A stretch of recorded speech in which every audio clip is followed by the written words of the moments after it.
Bonjour à toutes et bonjour à tous, bienvenue dans Français tout doux.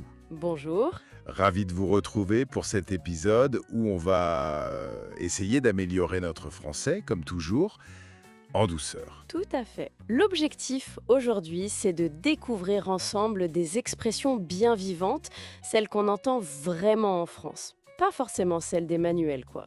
Exactement. Et aujourd'hui, le thème, c'est les courses. Qu'est-ce qu'on dit quand on va faire les magasins, quand on parle de prix? C'est souvent plus riche que juste « j'achète du pain ». Ah oui. On vous a préparé 3 expressions vraiment savoureuses et surtout très utiles. Allez, on se lance. C'est parti. Première expression alors, c'est pas donné. Ou, sa version positive, c'est donné. Attention, le sens peut être un peu piégeux au début. Oui, c'est ça qui est intéressant. On entend donner, on pense gratuit. Mais c'est donné, ça ne veut pas dire que c'est gratuit. C'est un peu paradoxal, non? Carrément. Alors, pour clarifier, c'est donné, ça veut dire que c'est vraiment pas cher, une super affaire. Et à l'inverse, c'est pas donné, ça veut dire que c'est cher. Voilà. C'est une façon de parler très française, assez familière, pour commenter un prix. Une alternative assez chère ou c'est bon marché? On pourrait imaginer une scène au marché, par exemple. Allez. Disons que je suis le vendeur. Alors, mesdames et messieurs, de belles tomates juteuses à 8 € le kilo. Profitez-en. 8 €? Ah, mais dites donc, c'est pas donné vos tomates, monsieur. Vous trouvez?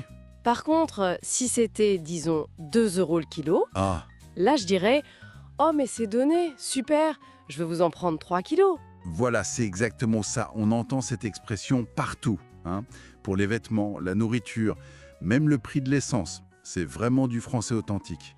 Et ça sème parfois la confusion chez ceux qui apprennent le français, cette logique un peu particulière. Ah ça, la logique française. Bon, passons à la deuxième expression, très imagée aussi, faire du lèche-vitrine. Ah oui, celle-là. L'image est assez spéciale, on peut dire.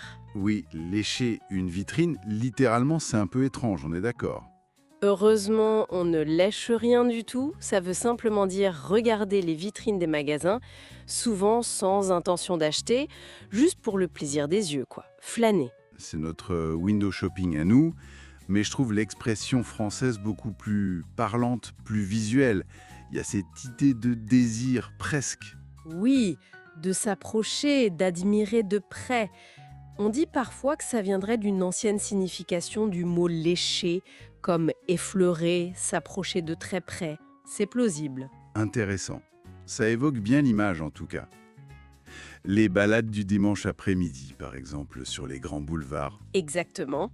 On peut imaginer un couple. Allez, Oh, regarde, chérie, cette vitrine, si on allait faire un peu de lèche-vitrine. d'accord ma puce. Mais attention, hein, on regarde seulement. Tu me promets qu'on n'achète rien cette fois? Classique. C'est presque un sport national, le lèche-vitrine. Du vécu, comme on dit. Et c'est agréable, non? Ça permet de rêver un peu sans forcément dépenser. Moi, je fais ça devant les magasins de guitare. Je regarde, je soupire. Ah, je vois. Attention. On dit bien faire du lèche-vitrine. Faire les vitrines, ça existe aussi, mais c'est peut-être un peu moins courant, moins imagé. D'accord.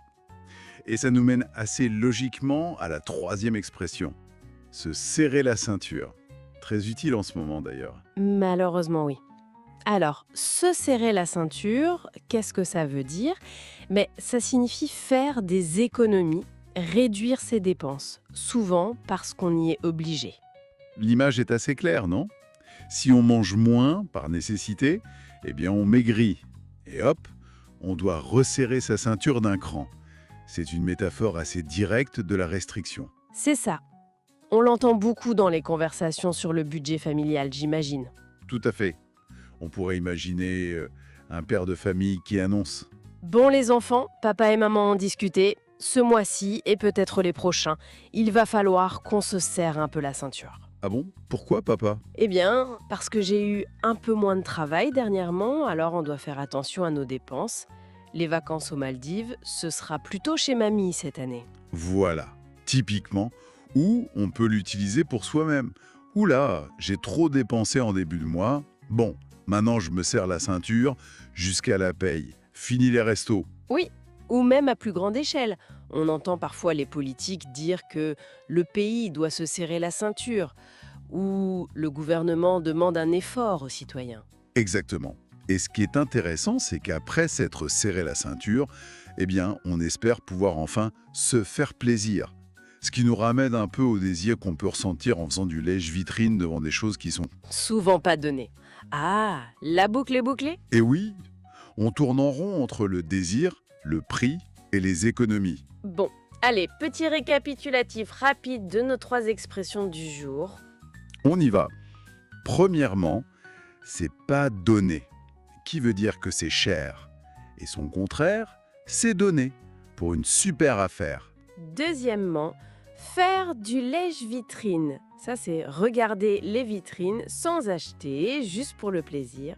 Et troisièmement, se serrer la ceinture, qui signifie faire des économies, dépenser moins, souvent par nécessité. Et on insiste, ce sont des expressions vraiment très très courantes partout en France. Vous les entendrez. Oui, alors le conseil, c'est d'y aller petit à petit. Essayez peut-être d'en utiliser une cette semaine, dans une conversation, ou même juste pour vous-même en pensant. C'est ça. Merci beaucoup de nous avoir écoutés aujourd'hui. On espère que ces expressions vont enrichir votre français de tous les jours. N'hésitez pas à partager cet épisode s'il vous a plu et surtout, pratiquez, pratiquez. C'est comme ça qu'on apprend. Et notre petit conseil final, allez faire du lèche-vitrine ce week-end, pourquoi pas. Et si quelque chose vous plaît mais que, oups, c'est pas donné, eh bien, serrez-vous la ceinture ou pas. Excellent conseil. C'est ça, la philosophie. Le français, ça s'apprend. En douceur. À très bientôt sur Français tout doux. Salut!